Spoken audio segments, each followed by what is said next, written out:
Hi guys, welcome to Sindhu vlogs.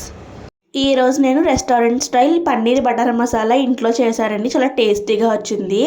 దీని process ఎలాగో ఇప్పుడు నేను మీకు చెప్తాను. ఫస్ట్ అయితే ప్యాన్లో 1 spoon butter and 1 teaspoon oil వేసుకున్నాను.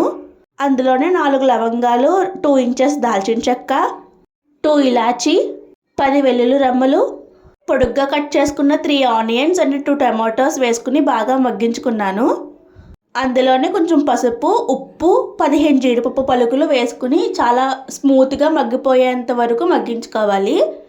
అది మగ్గిపోయాక మిక్సీ జార్లోకి ట్రాన్స్ఫర్ చేసుకుని కొంచెం కూల్గా అయ్యాక బాగా ఫైన్ పేస్ట్గా చేసుకోవాలి. సేమ్ ప్యాన్లో కొంచెం బటర్, కొద్దిగా ఆయిల్ వేసుకుని ఆయిల్ హీట్ ఎక్కాక 1 బిర్యానీ ఆకు, మీకు చూపిస్తున్న స్పైసెస్ వేసుకోవాలి. 2 పచ్చిమిర్చి, 1 టొమాటో, 1 ఉల్లిపాయ చిన్న పీసెస్గా కట్ చేసుకుని అందులో వేసుకుని మగ్గించాక ఆనియన్ టొమాటో పేస్ట్, 1 స్పూన్ కారం, 1 spoon garam masala, 1 teaspoon ధనియా పౌడర్, 1 టీ స్పూన్ జీరా పౌడర్ కూడా వేసుకుని కొంచెం సేపు మగ్గించుకోవాలి. ఇక్కడ నేను 250 గ్రామ్స్ పన్నీర్ వేసుకున్నాను.